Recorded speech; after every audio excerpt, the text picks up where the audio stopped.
Hello and welcome everybody to another GRL podcast. It's been a while, but we are back for season 5 now, and we're actually through most part of the current season. We've now got only 4 rounds to go at China, the Netherlands, Abu Dhabi, and Brazil. So multiple continents we're going to visit still.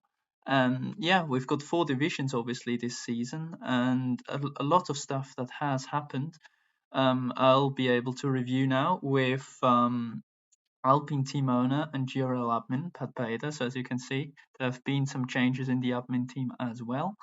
But yeah, it's a first time for Pat, and I can't wait to go through all of the action that we've witnessed this season so far, and hopefully for great driver champions to be crowned as well. So first of all, obviously, Pat, welcome to GRL Podcast. The millions of fans out there to listen to us to now. but Hello, Ale. we've now finished 13 rounds, 4 to go. Obviously, the last one was at the USA Circuit of the Americas with a sprint weekend, and we obviously gonna start with Division One, where if we look at the standings currently, Welsh Jack leads with 242 points. Blayton in second on 208, and Beeford in third on 197. Then looking further down the pack, we've got myself, Atom in P4, Gibson in P5, Rob Kelly in sixth, so a double top six for Mercedes. Dylan Baxter in P7, Sosa in P8, Delta in P9, and Takubi in P10 with 59 points. Also has with a double top 10.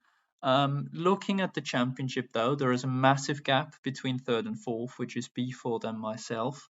So it's quite clear that the top 3 in the championship are also the main contenders for this title. And with only 4 rounds to go, and Jack almost leading with 40 points. Pat, how do you think can Blade and Beeford maybe try to stop him from cruising to victory? Really? Yeah, in my opinion, it all depends probably on Welsh how strong he's feeling on the last 4 tracks. As we've seen in the last couple of rounds, Welsh Jack and Blade, they've been just switching positions. So in USA, Welsh Jack came to the finish line first, with Blade second. So around the Portugal, so Blade finished first, while Welsh Jack finished second. So we will see. That's gonna be interesting battle to the end of the season probably. So I don't expect Blade to give up on the championship too early. So I hope he will be able to make Welsh Jack sweat a bit more at the end of the season. So we're gonna have interesting battle at the end. Yeah, for sure. I mean, Jack, I think will end his F1 chapter after this game anyway.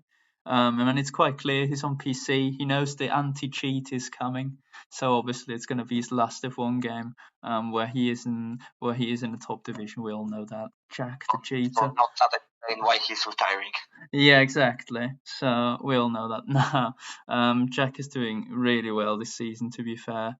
After struggling last season against his teammates Snipes and Beeford with his consistency, he seems to have that sorted. And I mean, Blade, it's still incredible to think about it.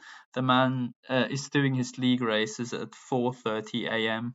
That is crazy to think about. That to have the focus, the concentration to fight for this championship. And yeah, I mean, Beeford obviously still in there. As said, he's gonna wait for some mistakes, especially from Jack, but they've got to come soon. Looking at the constructors championship though, it's similar gaps but a bit tighter, I would say, because we've got Williams in first on 340 points, with Haas in second on 303, and Mercedes in third on 278, while Alpine sit in fourth with 217.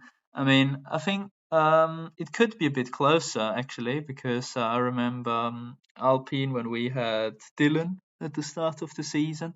He was doing very, very well. So I think we could be near Mercedes because I picked up a couple of points, considering I've now raced weekly as well. And yeah, I think it's in general gonna be pretty interesting how Haas do with TechUP and Blade. Because if you look at the podiums, Williams and Haas got the most with 10 podiums for Williams and 8 for Haas. But yeah, the pole positions, which give you an extra point as well, are on Williams' side with 5, where Haas lack by 2, as that they've only got 3 pole positions. So what do you think in such a constructors championship in Division 1, where there obviously is a gap between a tier 1 and a tier 2 driver? Does it really mainly depend on Jack and Blade to bring home those big points, or do you think the second drivers of Gibson and TQP could play a crucial role in not only the drivers' championship to hold the other driver up, but also in the constructors to at least bring one title home? Yeah, as we can see, also Williams is still leading, and as you said, that where's Jack and Blade, they are doing incredible job. So same as Bifford is doing for Mercedes. So as you said before, with the drivers' championship, they those top 3, we've got a quite big gap to pay for. Yeah. So they are definitely the main point scorers for their teams. So it's gonna be interesting. So because if one of them drops some big points at the end of the season, the battle might be even closer. Yeah, yeah. I think a second driver actually means more than many people think, really, because we saw it with TechUB the last 2 weeks. I mean, at Portugal he started last because of the quali ban and came on P6, and that's still loads of points, isn't it? Especially like if it's just margins at the top, it means quite a lot if the second driver can finish in the top 5 or top 6 in the end, doesn't it? Because especially as you might know as team owner, it's probably quite good to see both of your drivers in the top 6, because overall that's big points, isn't it? If you have 2 drivers who can week in week out get well inside the top 10. Yeah, I mean, obviously. So, obviously, as we always used to say, that to win the constructor championship, you need 2 drivers, not only one. Yeah. So driver is also as crucial part of the team as the first one. So if one of the second drivers in those 3 top teams can score some big points with their teammates next to them, so that might just tweak over. Yeah, no, I agree. I mean, depends. I said if it gets closer, maybe Blade and Jack will need their second drivers, not to win the constructors, but to win the drivers. So that would obviously be the best scenario, to have a real championship fight very close up there, because that affects the constructors, as said. But yeah, I think before we have a look at Division 2, I think as we said, we're going to review a bit what happened so far this season. I'm just going to go through a few stats. I mean, Welchak has said this season he's been absolutely incredible. He's had currently 9 podiums, while Blade and Beeford have 7, so he's edged him up by 2 there. If you look at the race wins, Jack has won 6 races. No Division 1 driver ever in a season has won 6 races, so Welchak has absolutely nailed it there. While Blade has won 3, or Beeford even only has won 2. And that's the only drivers who've got multiple race wins this season. So it really shows that. But yeah, it just seems like Beeford is lacking in qualifying once again this season, because he's the driver who gained the most positions. Well, obviously that's in theory a good stat, because that means you can pass people quite quickly and quite easily. Ideally, you want to start at the front, I would assume, to control the race from them. And Blade also has 20 gained positions. Well, if we look down at Jack, if I can even find him, that he's so far down this order. He's gained 11 places, so that means when he started at the front, he's barely had to gain positions, obviously. Partick also gained a lot of places, so that's actually a good topic. I just want to come on to though. The mid pack is still very close in Division One. We talked about TechUB gaining loads of points lately. Um, Partick as well had a good race. Sakota now well inside the points.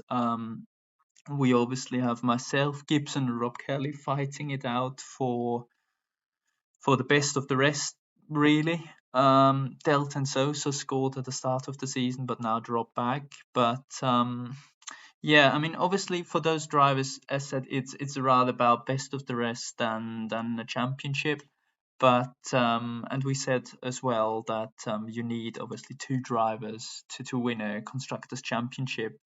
But how do you think how crucial is it to have a clear number two driver in your team who can maybe not fight for the top positions every week, but just bring them some points? Or would you rather have two number ones that might either push each other along, or they might just implode into team wise because they're just too competitive for each other? What would you prefer personally? So I usually used to say that there is a checker in every team. Yeah. So someone needs to play the checker role. So just to basically add more. So in that part of the season, the team is more important usually than the driver. Yeah. While when we've got three drivers fighting for a championship, all three of them from different teams, obviously. So one of them might need help from their teammates. So if one of the teams only will have two drivers in the top positions, while the other two will have only one. So that might be the crucial part of the constructor standings. Yeah, nah, I agree. I would also say like at times it's obviously good when you can push your two drivers along, but when they can push each other along. But I think it also when it comes to the drivers' championship, and also to bring on consistent point in the constructors, it's good when one of the driver realizes that he's not the number one at this season. You know, it might change. We're also coming up to a new game, which might flip everything around. Considering the beta's out already, and we've seen mixed feelings about that one. But yeah, I mean, we obviously hope that we've got a great drivers championship going on as a constructors in Division One.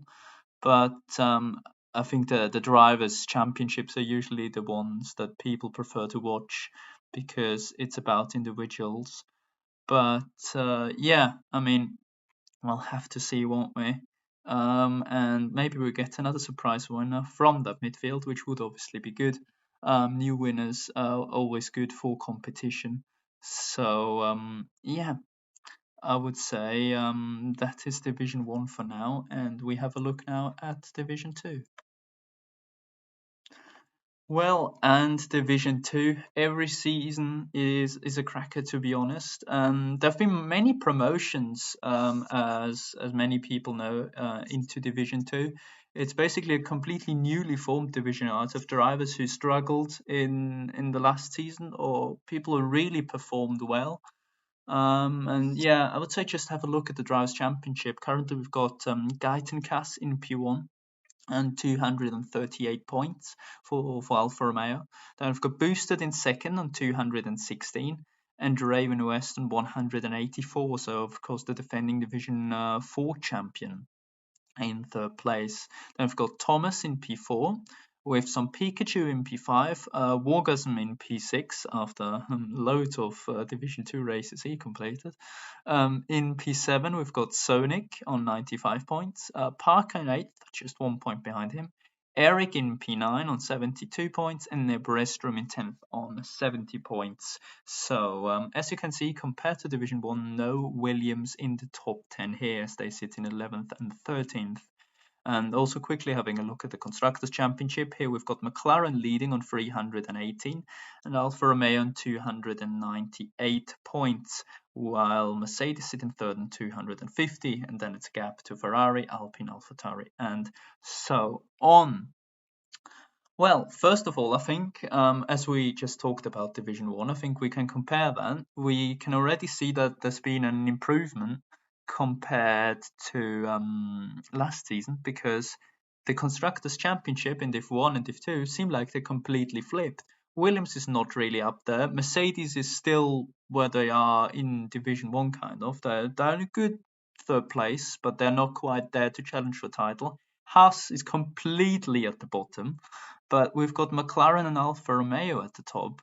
And yeah, I mean, we obviously will have to see what the other divisions are like, but usually that's good, right? To have divisions where teams that are usually weak in the overall can push for more points. So it might not matter on who's the most consistent, but rather who can basically use their top divisions the most, right? Yeah, I mean, obviously. So as we can see also in the drivers' standings, that we've got a Alfa Romeo driver on the first leading the championship, with McLaren driver second, and Mercedes driver third. So at the moment, the Mercedes in Division 1 and 2, they look strong as they've got a driver at the top. Yeah. So as you said, that it's good to have some flips over between the divisions and constructors championship, because that always spice up overall constructors battle. Yeah, for sure.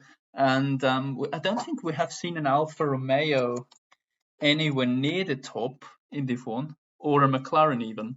But yeah, let's stop comparing them two divisions. I mean, Gaitenkass obviously leads with over 20 points now, 2 boosted in second.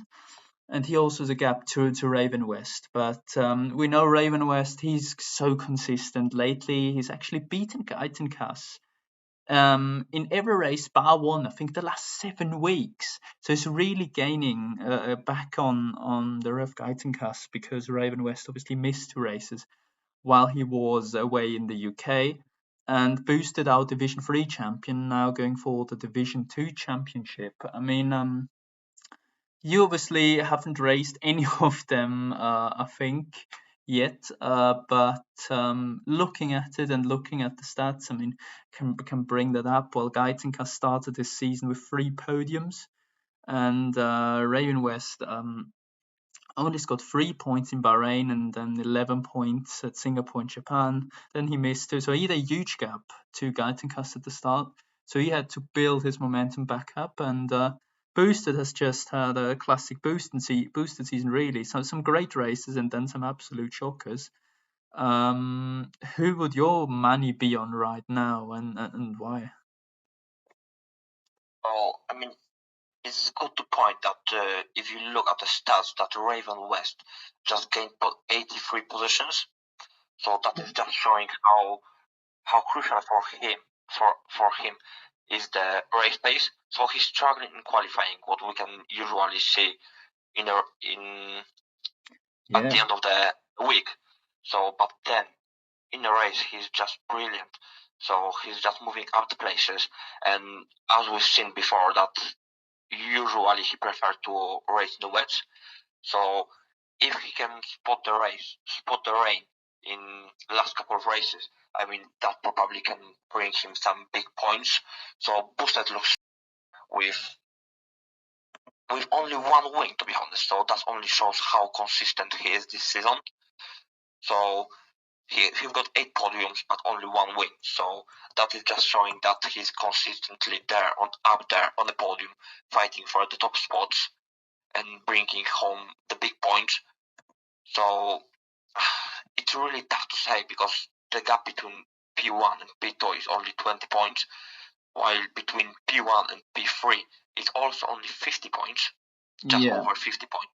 No, I totally get where you're coming from. I mean, Raven West also is a driver that after winning the championship last season by over 100 points, you'd think, yeah, Probably the ego has gone up a little bit. I mean, I'm still surprised like how eager still to win that Division Two championship, because he obviously had that amazing race in Australia where he gained on intermediates, like when it was wet weather conditions, 4 seconds within 3 laps on championship leader Gaitenkas to pass him on the last lap. So that was one of the best races Division Two had that season as well. Wet Australia is pretty rare as well. But you mentioned it, his qualifying is certainly not his strength. It's clearly his weakness. But in the race, he's there. I mean, if we go from France onwards, which was round 6 here, like he's a third place, and he won at Great Britain.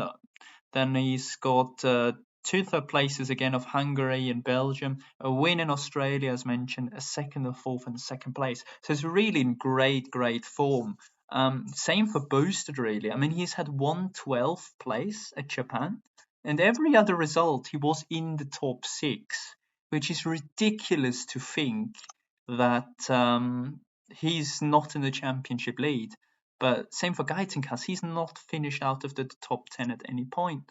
And I think I mentioned it the other day in the Discord. Like, currently, to beat Gaitenkas in the championship, you would need an average finishing position across the whole season of second place.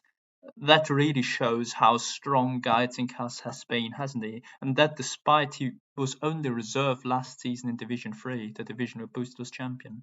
But that just really shows that Gaitenkas means business this season, doesn't he? Yeah, I mean, he's just showing his incredible form that he's showing to us all season. But what I mean, that probably Boosted and Raven won't give up too fast, so they will probably make him sweat till the end. So it's now only how he can handle the pressure in the coming to the last couple of rounds. Yeah. So if he can keep it consistent and keep his head on his place and keep scoring the big point that he's scoring, he will be probably the most likely finish as a champion. But as I said, if he drops some points, those two guys behind him, they are just waiting for that, just to use it and take that place away from him. Yeah, and usually in those divisions like Division 2, which compared to other leagues might be a bit weaker than other Division 2s, but it's usually where you think, okay, the field is pretty close, right? Everyone can win because they are just not that top level to deliver every week, where the track doesn't make that much of a difference. But especially in the last few weeks, if you look at the results here, you can see exactly those drivers finished on the podium so often. So it really now separates the men from the boys, as you would say, because they now know, if I want to win the championship this season, I have to score the big points now, or it's completely over. Like there was, I think, there was no race in the whole calendar where not at least one of them three was on the podium. So that just shows their consistency, really. I mean, there was Portugal were boosted one, but Gaitenkas and Draven weren't on the podium. Any other race, it was at least two of them. So yeah, that's pretty amazing. And yeah, if we look at the rest of the grid, because obviously we have to, should mention them as well, because there have been some strong midfield runners. I think we can look at our Alpine drivers as well. I mean, with Eric and Sonic, I mean, Eric joined mid-season, I think, but Sonic was there, I believe, from all the way. With both of them in the top 10, top 9, actually, you must be quite happy with their point scores, right? Because that's basically what you want them to. Just score consistent points and maybe pick up your podium. Yeah, I mean, obviously, so Eric just joined mid-season when one of our drivers just dropped off and went to the reserves. And Eric is doing just brilliant job. So in half of the season, he scored 72 points, and he's at the moment classified as P9 in the standings. So that's a brilliant result for him. So I just I would like to see him starting from the start of the season, how he would end up, because he potentially could fight for a championship or be at least in that top 4. And Sonic, he's been so unlucky this season. He had a couple of really bad races where he was just unlucky. He was just caught in accidents that just he couldn't avoid, which cost him DNF and losing a big point.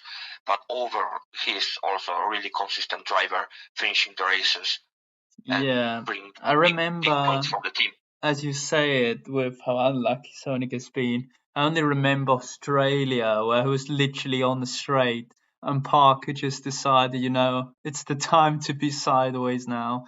And Sonic obviously crashed into him in DNF first lap. That was painful because it's especially those wet races, isn't it, where you can really pick up the pieces, and where I feel sometimes the experience comes into play as well, because if you obviously race for a couple of seasons, you kind of know when is the right time in the wet to pounce. Mostly, I feel also like the more experienced drivers in the wet at the start of the races, they just hold back a little bit because so much can happen. You can easily spin, also lose a wing, and yeah, I mean, in the rain, there usually are not that many safety cars because in theory you should be more cautious. But tell that to the 20 drivers on the grid. So yeah, I think those two Alpine drivers have done well, and also Eric. He got fourth and fifth place in sprint and main race at Kota this week, so he certainly is improving. And since he's joined Alpine, actually, in 4 out of his 5 races, he's finished in the top 10, and before that, he wasn't in the top 10 at all. So seemingly, the full-time seat has given him a bit of confidence, which is obviously good because we're gonna head into a new game with a new season, and they want to get picked. I would assume as they hopefully sign up again. But for sure, that top 6 spot is certainly up for grabs, especially for Sonic. And if you include what could have been, he could have maybe even been near some Pikachu. But yeah, in general, also want to mention, I just remember from this week, Rom Lawn, he sits in 13th in the championship for Williams. And he qualified third, actually. So he's having a little battle with his teammate AMS Lloyd. Or a couple of midfield drivers who just under-delivered or just had some great chances lately, like Caesar to Wizard, Portugal, I think that was where he started 20th and he came second in the race. Yeah, Division 2, Scornsey, also Portugal podium. He sits 23rd in the standings. I know, clever. Yeah, I mean, he had a good start. He was in Alpine, wasn't he, at the start of the season, before he decided to stop playing the game. Sintiam in 16th, the Division 5 champion. Jesper, he was right with Raven. There's like so many good drivers in there. But before we have a look at Division 3, I think we just should have a look at the Constructors' Championship. And it's all it's pretty close in the top 3, I would say. 60 points, you can gain that, especially if the top runners have a bad weekend. But also in the midfield, I mean, that's probably something Alpine could aim for, right? To maybe challenge Ferrari in the constructors now. I mean, the top 3, they are just the top 4 actually. They've got they are all over 200 points. So, but as you said, that the top 3 they are still pretty close, but you can see how close the rest of the midfield pack is. Sure. So between 4th and 9th, there's only 70 points of difference, which in 4 rounds, having 2 drivers, you can easily get that point. So yeah, I mean, the midfield looks pretty interesting also, with Williams up there with 156 points. I think they can, if they will try their best, they can get Alpha Tauri. And as you mentioned, Alpine can challenge Ferrari for sure with consistency of Eric and Sonic. If he can keep himself out of trouble, they can definitely go and fight for P4 in constructors. Yeah. In the midfield for sure. I mean, Lloyd and Lawn, I think they struggled a bit this season. Launches the times with performance. Lloyd could have probably avoided the odd penalty, like we say every season. Yeah, Haas have dropped up a little bit, but I think from P9 up to P5, maybe even P4, there are lots of opportunities still in the remaining races of the season. So yeah, we'll have to see. I mean, for AlphaTauri, for example, they've scored 179 points, and Thomas has scored 162 of them. So if they can get White Josh to score even more points, they're probably a good shout for that P4 spot as well. So we'll have to see. I mean, if I have a look at the stats here on the podiums, Williams have got not a single podium. That's the only team in Division 2 to not have scored a podium, and that's what I think. I mean, Alpine have scored one. When have we scored a podium? Clever. That must have been clever, right? Yeah, Clever have one. Oh God. So Alpine needs a podium if they don't want to get carried by Clever, and nobody wants to get carried by Clever. That's for sure. Then a couple of teams have 2 podiums. McLaren Alpha obviously with 9. I mean, we know who scored them: Boosted and Geitenkass, and Raven has probably scored the other 7 for Mercedes. But yeah, as you said, it's very close. If we look at the gained positions, probably another stat that's going to be pretty interesting to have a look at. McLaren and Alpine have actually got the most gained positions, which I think is very interesting, considering Boosted is a pretty solid qualifier for McLaren. Well, I mean, I'm not going to say Sonic and Eric are not solid qualifiers, but we had at the start of the season with Clever at Alpine, who usually qualifies first and doesn't finish the race, which means a loss of at least 20 positions. But somehow he won a race. Yeah, did he win? Did he win? Yeah, I mean, oh my yes, God. He did. All right. Somehow. It was at Singapore. He won the second round. Oh dear. He started on pole and he won. Well, that should never ever happen. That's for sure. How did you? I've not won a race this season. I think Clever win a race. Well, anyway. At Singapore as well on pad. That was a good performance. I can't remember the start of the season that much. I only remember that Raven was missed too. Oh yeah, Bahrain. God, I remember Bahrain was an amazing Div 2 race actually, because the whole grid was in a DRS train all the way. I still don't know how that happened, but I think Cynthia, finished 8th on track, got a 5-second time penalty, and then it put him down to 18th at the end of the race.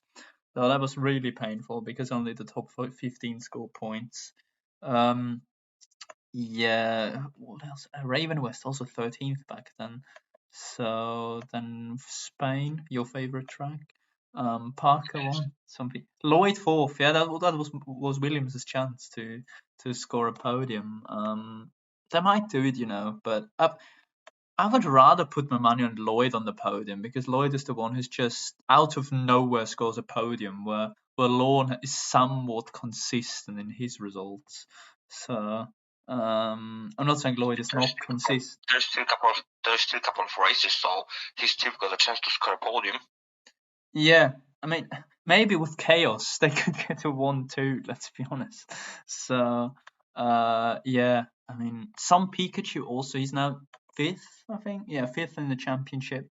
I think he could do so much better, but his work just always ends at 8 p.m. So it's basically guaranteed quali ban every race, because he just can't do qualifying, which is pretty unlucky. And still to be P5 in the championship is pretty strong. I mean, I think it would be tough to fight the top 3, because they're quite far ahead, more than 100 points in the, if you compare it to Gaiten Kass. But yeah, as you said, the fight for the championship is mad, but the fight in the midfield is unreal, like we had it last season. Just everyone can do it with a good weekend, and yeah, you just have to wait up now, don't you? Do you go for Hail Mary strategy, or do you just try to bring home solid points for the team? But I think as a driver, really, you just try to go for the Hail Mary strategy and send it and somehow get to win, right?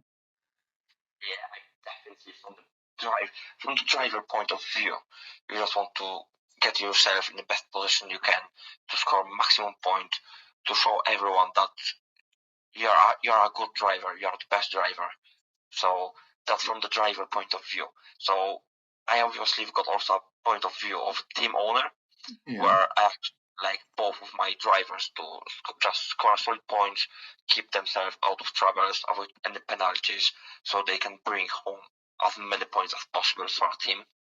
Yeah, I remembered from me as teamman as well. It's a bit of a difficult situation because you want to go for a late 10 maybe on someone, but then you think, yeah, if I get spun around, that might not be the best for the team, and also not, you won't be a great role model either because they would say, why should I be careful when he can't avoid those situations, but. Yeah, just to finish Division 2 off, maybe when on draft night, you obviously didn't know all your drivers, but what did you prefer? Someone who can get the odd win, or just to get a consistent baseline of drivers that can score a couple of points every week? What was your approach on draft back then? My approach at most was a driver who can attend the races, the most of the races, who will not drop off mid of the season or miss every second or third race. So, and I always said that the key is consistency. Yeah. So I usually look for consistent drivers that can score consistent points. They don't need to get the wins. They don't even need to get the podiums, but they can be up there. As you can see with Sonic, he's P7 with a couple of unlucky races, and he's just scoring the consistent points, which I'm happy with. Yeah, I mean, you try your best. In the end, you signed a league owner who didn't complete more than one out of the first three races in his own league. Uh, but, well, anyway, Division 3, the best of them all, the cleanest of them all. Um, AJ Nolan first, Williams, 192 points, massive gap. To second, Karen. He's Ferrari full-time driver, obviously, with 143 points. Then we've got Barbarino, or also in-game, I think it's called Case Babu, with 130 points.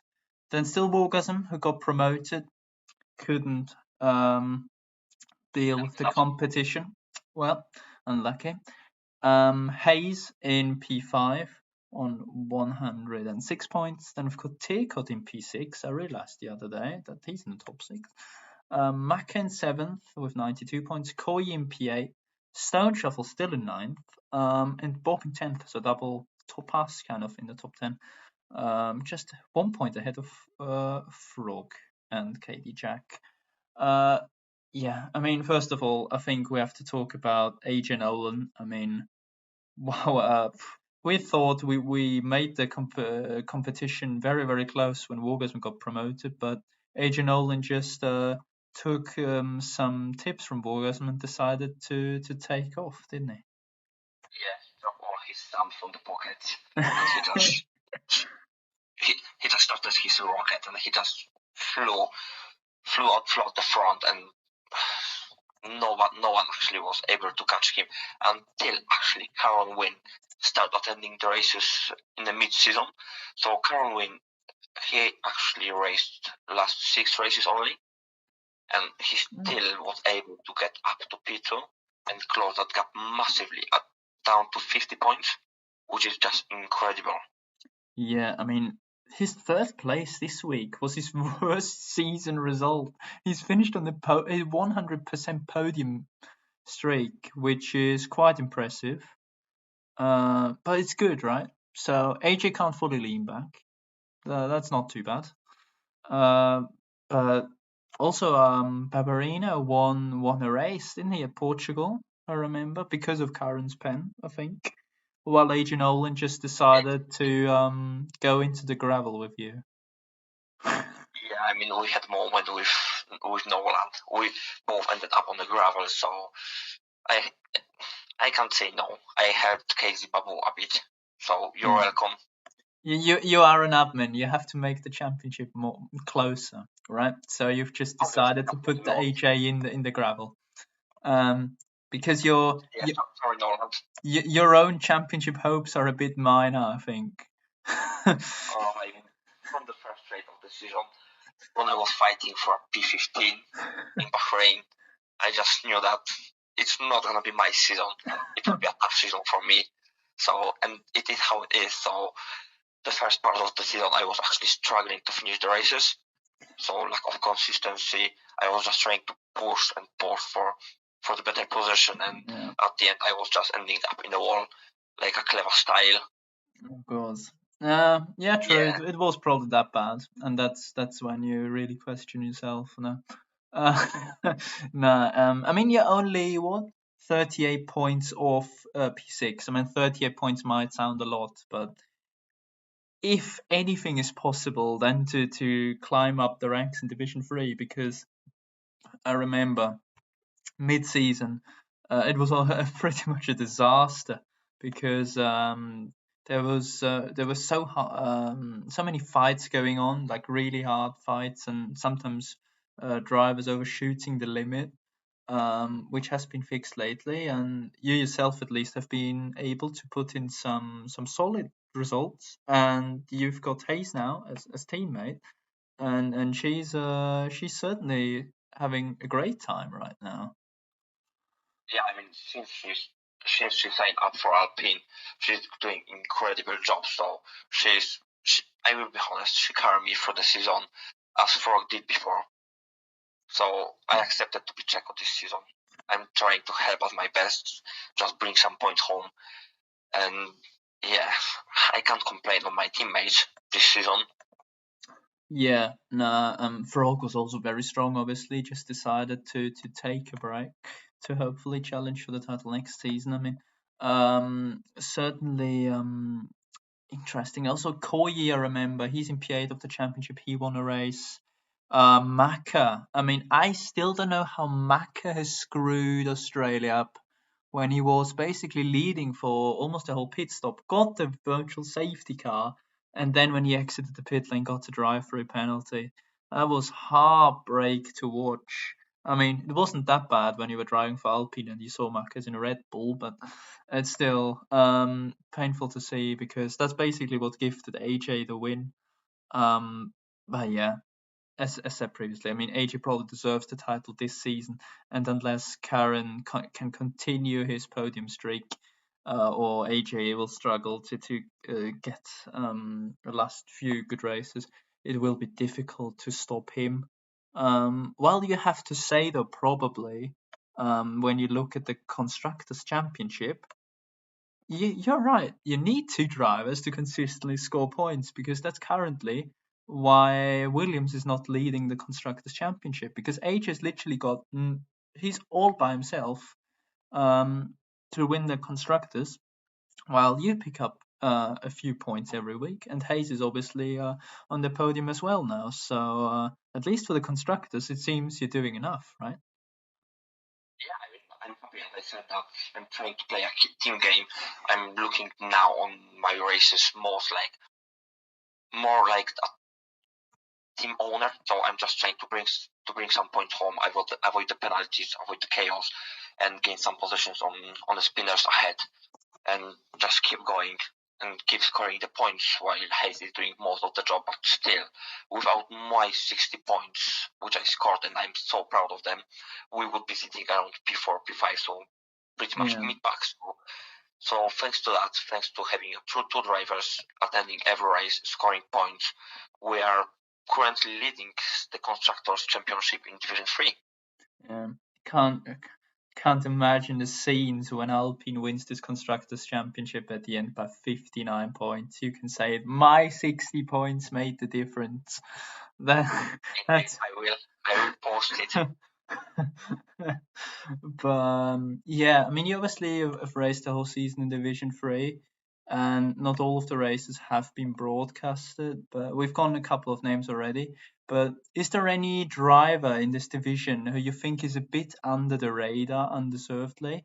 Or who do you think is one to be mentioned without already throwing hints out to the other team owners who might get those drivers on the next draft. Yeah, so definitely Hayes. So she's doing just an incredible job, and she's so consistent, she's so quick, and she's just so aware of what's going on around, so she's easily able to avoid the collisions or any dive bombs, and she's just such a clean driver. And then it's Casey Babu, which didn't have the ideal start of the season. He was a bit struggling with his racecraft. So, I remember, yeah, now he's doing a great job. He's consistently up there fighting for top spots. So he's definitely a driver to watch. I mean, Carwin, he's just quick driver. He should be Division 2, to be honest. Yeah, he's requested a couple of times, I remember. He said, put me in Division 2. And I kindly declined. He's got the pace, but then again, then you would also need to promote AJ. And at this rate of the season, it basically is for nothing, right? Yeah, you would then be top 10, mate. No, not even. You wouldn't. Well, Stone, Shuffle, and Frog are not racing anymore, are they? So that would be another 2 positions. Just promote everyone who's quicker than you, right? That's the plan. But yeah, of course. And as you said, I mean, Hayes, credible. Second, second place, last 5 races. That's the only one he's competed in. So it's basically on Karen. I said he, didn't I? She is certainly on Karen's pace right now.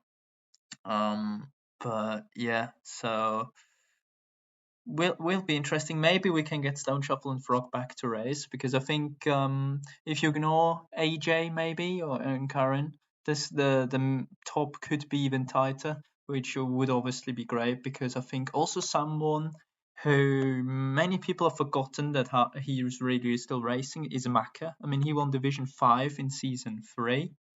And I still think Mack is a really good driver. I don't know how he was doing lately. I would need to check actually.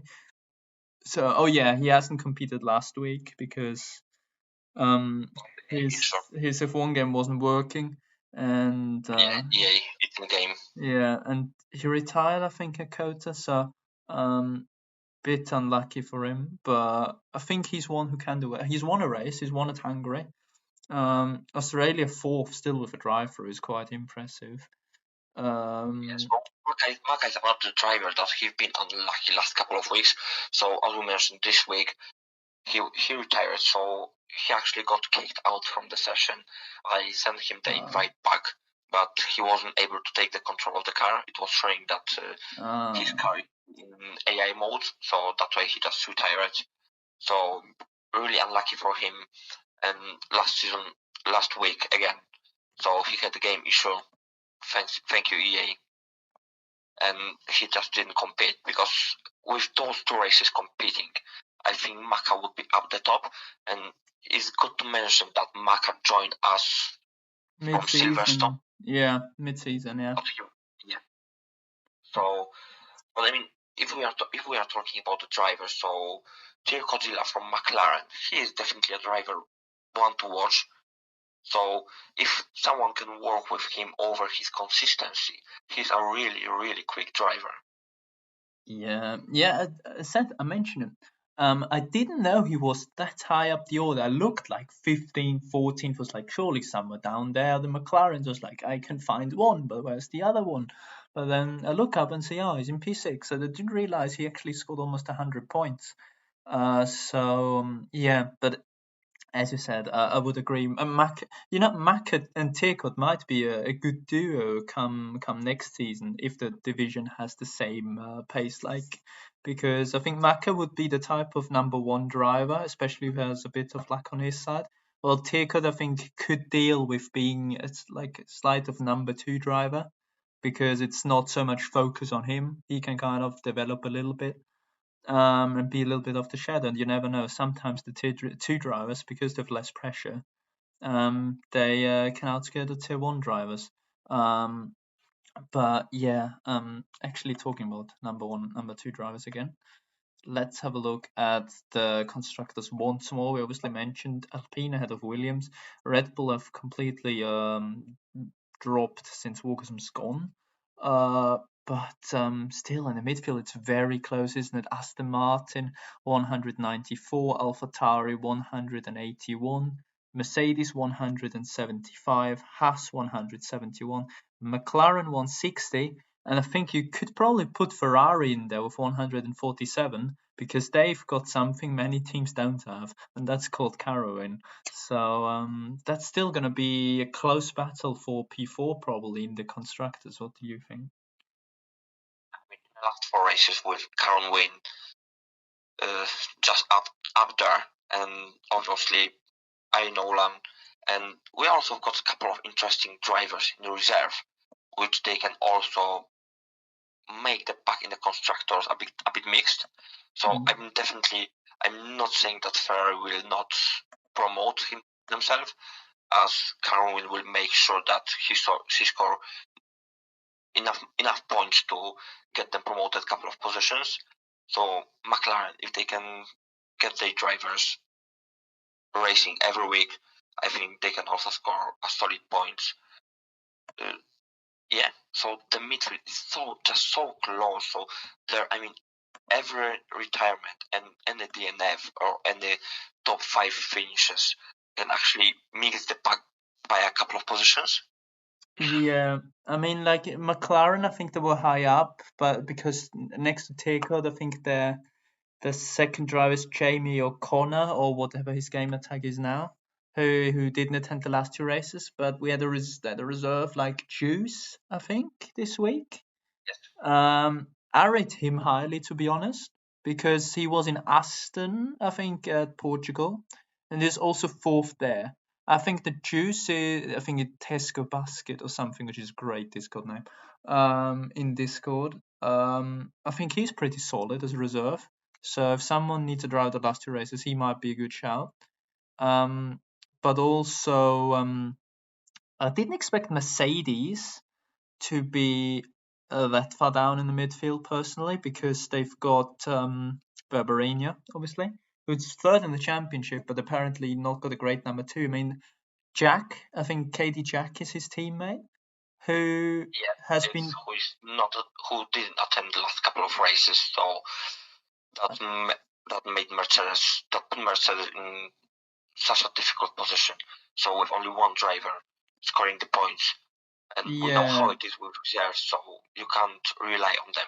Yeah, I mean, they had Poch, didn't they, this week? And the only thing I remember from that Mercedes is that he's absolutely clattered 2 people just straight into hairpin. It was good. It was a good watch, but probably wasn't what Beef had hoped for Mercedes. But yeah, I'm gonna have a look at the statistics again for the constructors championships. I mean, if you look at positions gained, McLaren gained 97, so they are basically not qualifying. While Alfa Romeo sit last in the constructors, and they've lost 15 positions compared to the quali. So they don't. Apparently, they qualify well, but they just can't reach the checker flag, which is very interesting. Ferrari have only also lost 2. Alpine have gained 59. Interesting. Aston Martin gained 71 as well. So it seems like there's a split at the back of the grid between like people who qualify well but then can't keep the pace in the race, and people who have a bad qualifying but actually move up the grid quite a lot. Like it seems to be with McLaren, and maybe, as we mentioned, Tecod, because I can't remember Tecod having loads of great qualifyings personally since Sora is streaming. So maybe Yeah, so Godzilla is usually he's qualifying somewhere near me, but his race pace is just much better than mine. I can't say no. So we are usually somewhere around the same pace, but if it's coming to avoiding the cringe and not getting involved in accidents, he was much more lucky than me this season. And the first half of the season, he was just doing much better than me.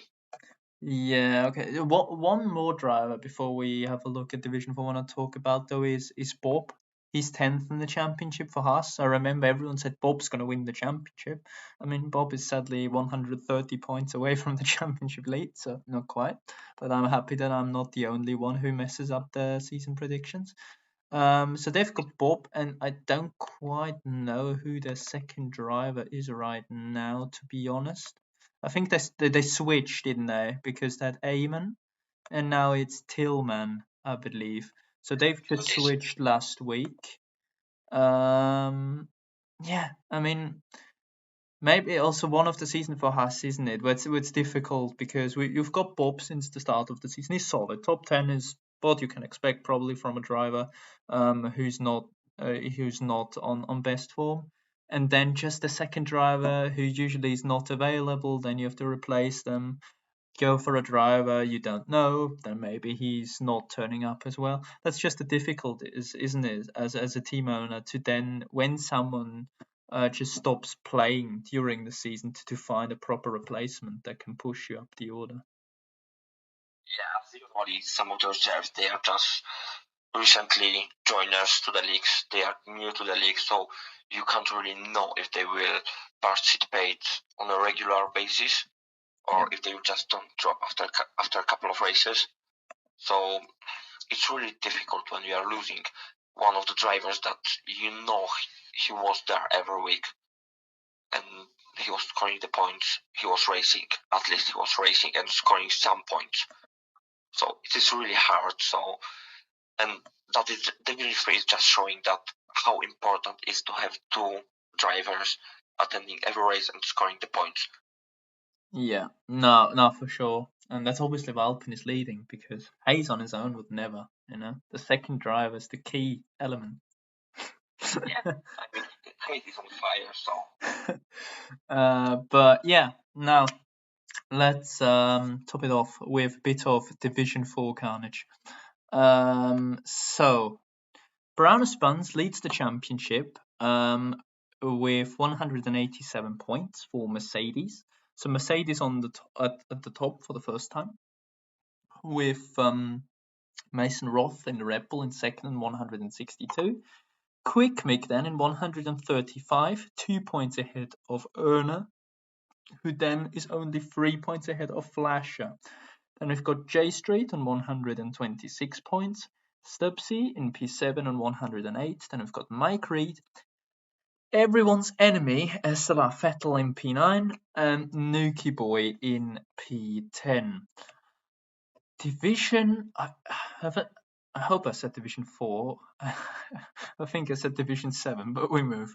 Yeah, obviously the division that mostly was Division 7 in the last few seasons. Now, obviously, less divisions, fuller grids, same carnage.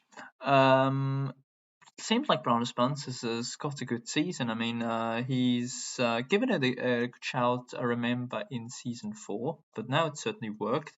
But you can, looking at the championship, already see on the results the difference between the top 3 divisions and this division, because Brown Spence we've had 13 rounds, has had 5 podiums. Geitenkass, I think, had 9. I think Jack had 9 or 10, and Blade has had 8 or something. So you can really see in Division 4, with a bit of consistency, you probably could do very well, because then we've got Mason Roth also only with 4 podiums, and Quick Mick in third in the championship only with 2 podiums. But the thing is, it's confusing, isn't it? Because they're still so tight. It's like they've just decided we are not consistent, but we are all the same level of inconsistent. It's a bit weird, isn't it? so it looks funny, to be honest, because we know what's going on in Division 4, and it's just so confusing because they still got I think, the best battle for championship out of 4 divisions. I mean, they've got like top 6 drivers, top 5 drivers that can actually fight for a championship. It was. I remember. I think it was 2 weeks ago. There were 8 drivers within 42 points. So literally on a sprint weekend, you had the chance to grow from 8th to 2nd up the order if you obviously would be able to rack up a good weekend. And it's just sometimes I wonder because I remember when writing up the outstanding penalties that I struggled to count the penalties carrying over. I think the record we had this season was somewhere around Great Britain, Hungary, I think, where we had 7 drivers with quali bans. Not one, not two, 7. Literally half of the grid was not allowed to qualify because they picked up too many penalty points. I think that I'm not saying that they're bad drivers. Obviously, some of them are not as experienced as some in the higher divisions. I remember, for example, Estela Vettel, Erna, those are drivers who've raced for quite a bit. I think same for Quick Mick. J Street is also a driver in P6 of the championship. I personally rate quite highly. He's racing in GRL since season 2. And he's finally won 2 races again. Erna, obviously, bit of an emotional, half Irish, half Japanese driver, but he's put himself up the order since he's joined Division 4. But yeah, I mean, as said, it's a bit confusing. I think that sums it up nicely. I mean, if we look at the Constructors' Championship as well, it's the same thing, isn't it? Like in the drivers, top 4, maybe even top 5 in the Constructors could still end the season on a championship win. Yeah, I mean, that's just so close. If you look the the the standings in constructors in Division 4, they're just split for 2 parts. There is a top part and the bottom part. So it's top 5 and bottom 5. And all teams have got a chance to actually fight for positions. So between P1 and P5, there's like less than 40 points. And between P6 to P10, there's again 50 points difference. Yeah, and that's only because of Aston Martin are so far off. They're like 30 points off. Otherwise, it's literally 20 points. So, yeah, it's like, what is it? The top 4 split by 17. That's great. And I think, yeah, it was when we talked about Division 4, us two actually, the other day. We said we are 9th in the constructors of Division 4. Like, the drivers would need to score more points. They've now finished what? 2 races, both of them, P6. I mean, and they've got a really good chance to fight even for P5 or P4. Yeah, they will keep going and they will keep working as they do last 2 weeks, as they've done a brilliant job in Division 4 to avoid the cranes, avoid the penalties, accidents, and they've been finishing on high. So I've Golden Wolf finished in Portugal or Qatar. He finished P5. Yeah, I think it was. Wait, let me check actually. So in Portugal, Golden Wolf came P5. I think, yeah, and our reserve obviously finished 2nd, so that was a good result at first. And our Kota, we've got Man in the Box in 4th, and Golden Wolf in P9. But that's what I say. It's not only that you have somehow to survive in that jungle of Division 4, but it's only, especially at Kota, I think it was crucial for the drivers to avoid corner cutting time penalties. Because in the S's, especially if you're not used to just going to send it and just make slight corrections in the S section, it's easy to pick up penalties, especially as those drivers also have many assists on, which I would assume make the game a bit less smooth. So yeah, that definitely doesn't help if it's coming to the tracks like Maggots and Beckett's on Silverstone, like Saudi Arabia, and SS in Kota or Japan. So that's the part that those drivers are probably struggling the most because of the assists.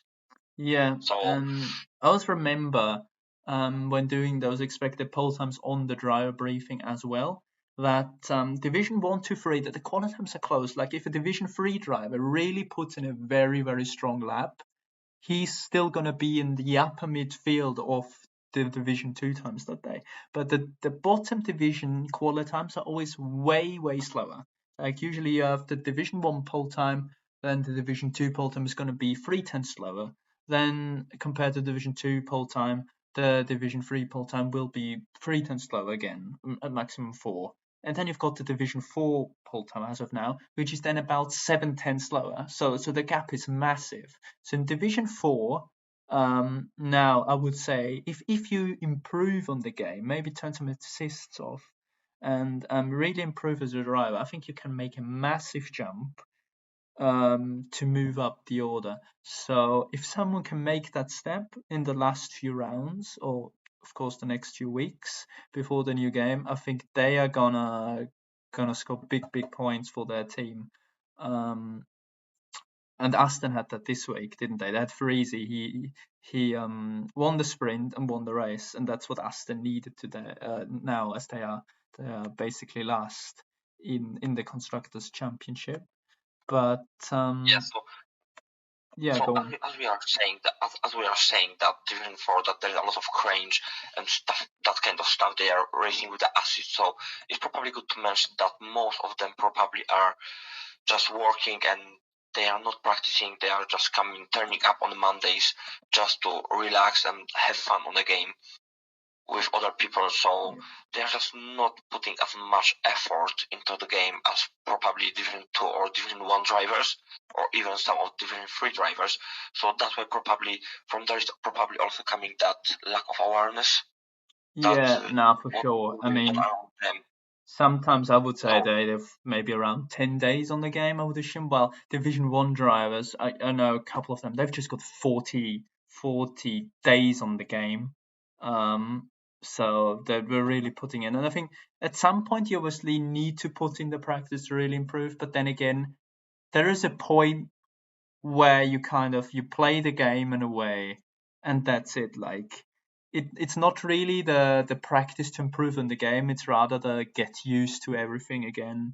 Have If you're on pads, get used to the triggers, like what's the maximum acceleration or brake I can go before I absolutely slam into the barriers, or just on the wheel, probably get used to the pedals and everything.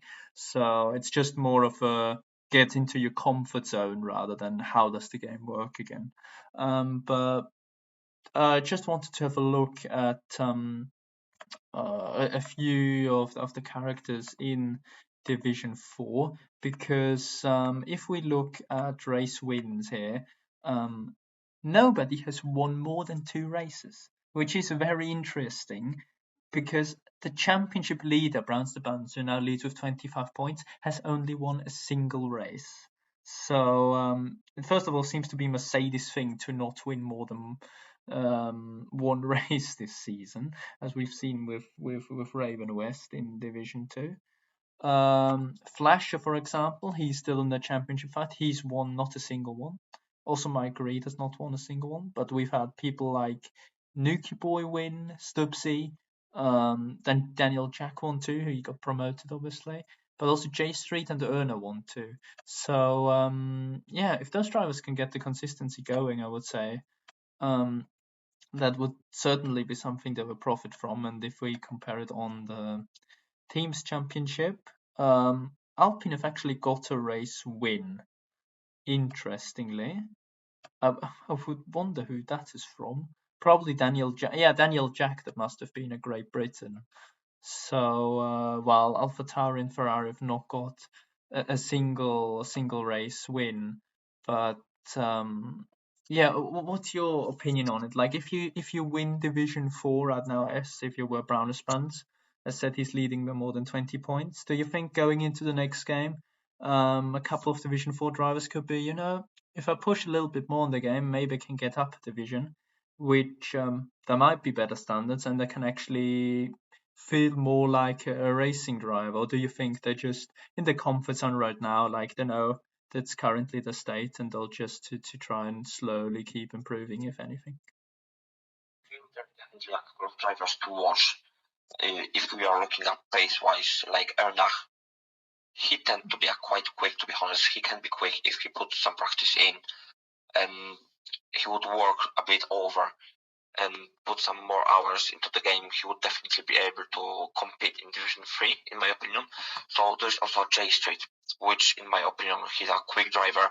I've raced him last season, and I know he's capable of his pace. I mean, he's capable of great race, great pace, especially the race pace. So there's definitely a couple of drivers that can get promoted next season. I'm not saying definitely, but if they just put some more hours in, if maybe that the new game coming will get them more into the game, and they will just put some more practice. Who knows? They might be even fight for some podiums in Division 3. Yeah, no, for sure. And yeah, first of all, obviously they have to look at the Division 4 championship. But yeah, hopefully they can push for more, as it obviously will bring the whole GRL grids closer together and offer more possibilities in the placement as well. Because the best, of course, is when you have people around your pace. Where the pace varies a little bit from track to track, because obviously that also gives the commentators a bit more to have a look at. But yeah, I think that's basically it for this podcast. I think we kind of tried to revive a little bit what happened this season, and we've still got 4 great races to go. Before we can tell you, obviously, that our team Alpine have won the overall constructors championship. But we need to work on something there. Yeah. But yeah, so that was basically the first 13 rounds of GRL. Obviously, we might have missed out on the odd information, but it's a bit hard to sum up 13 or 14 weeks within about an hour. So yeah, we tried our best, and we'll see what happens in this last month, really, of the F123 game before we head into F124, where it's going to be a whole new chapter with, I think, a new handling model as well. So that's certainly as well going to be interesting. But yeah, for now, I say thank you to Pat for joining me tonight. And thank you very much for having me. We obviously will hear from each other in quite some time. So yeah, see you all when GRL returns.